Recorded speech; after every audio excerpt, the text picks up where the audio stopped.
Bengal update, खबरों की नई सोच। पश्चिम बंगाल की मुख्यमंत्री ममता बनर्जी के प्रोत्साहन से देश की स्वाधीनता दिवस की पूर्व संध्या पर आयोजित कवि सम्मेलन में जाने माने कवियों ने एक से एक बढ़कर काव्य प्रस्तुत कर समा बांधा।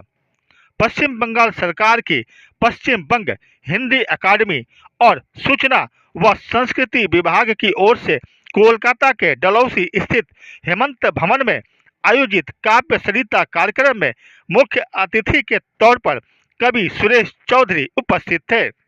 जाने माने कवि रावेल पुष्प के संचालन में कवि योगेंद्र शुक्ल सुमन, आलोक चौधरी, रजनी मुंद्रा, नवीन कुमार सिंह, दया शंकर मिश्र और रवि प्रताप सिंह ने अपनी कविताओं के माध्यम से आजादी की कहानी बयां की। तालियों की गड़गड़ाहट कर श्रोताओं ने कवियों को प्रोत्साहित किया। कवि रावेल पुष्प और सुरेश चौधरी ने कार्यक्रम की सफलता पर और हिंदी अकादमी की स्थापना पर मुख्यमंत्री ममता बनर्जी का आभार व्यक्त किया। हिंदी साहित्य अकादमी के द्वारा आयोजित स्वतंत्रता दिवस की पूर्व संध्या पर यह कार्यक्रम बहुत ही आनंददायक। इसके कई कारण हैं। एक तो एक हम लोग बंगाल में बहुत दिनों से हिंदी के लिए चाह रहे थे कि पश्चिम बंगाल सरकार कुछ करेगी। पश्चिम बंगाल सरकार ने हिंदी साहित्य अकादमी बनाई, 3 साल हो गए, मगर बहुत ज़्यादा कार्यान्वित नहीं थी। लास्ट 1 साल से जरूर कुछ काम हो रहा है। देश की स्वाधीनता की पूर्व संध्या पर एक कवि सम्मेलन काव्य सरिता के नाम से शुरू किया गया है और ये बड़े सौभाग्य और हर्ष का विषय है कि पश्चिम बंगाल हिंदी अकादमी को अपना ये हॉल मिला है और बंगाल सरकार की मुख्यमंत्री माननीय ममता बनर्जी को हम सब हिंदी भाषियों की ओर से धन्यवाद देना चाहेंगे कि उन्होंने ये व्यवस्था कर दी कि हिंदी भाषी जो हैं अपने कार्यक्रम साहित्य संस्कृति का काम यहाँ सुचारू रूप से कर सके।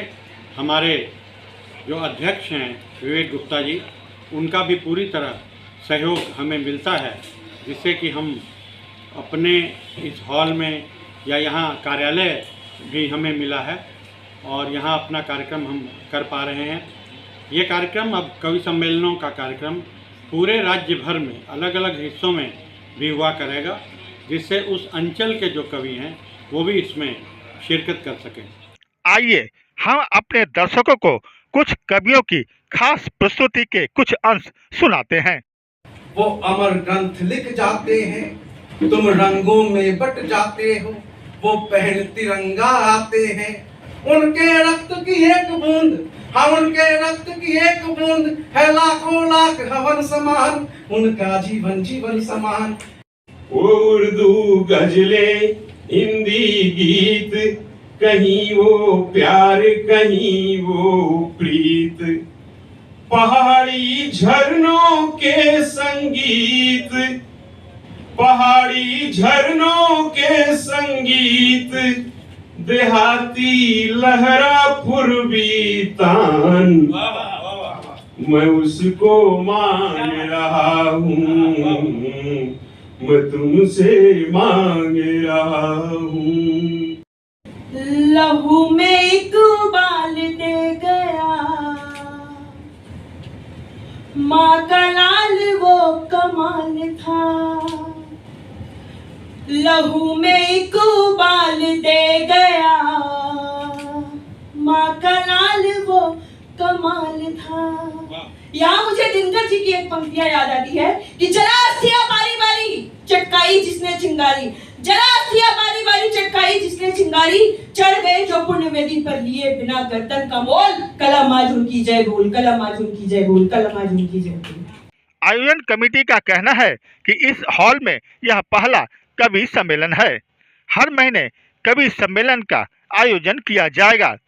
हर बार 6 कवियों को शामिल किया जाएगा और कवियों को सम्मानित भी किया जाएगा। कैमरामैन आकाश कुमार के साथ लखन भारती की रिपोर्ट।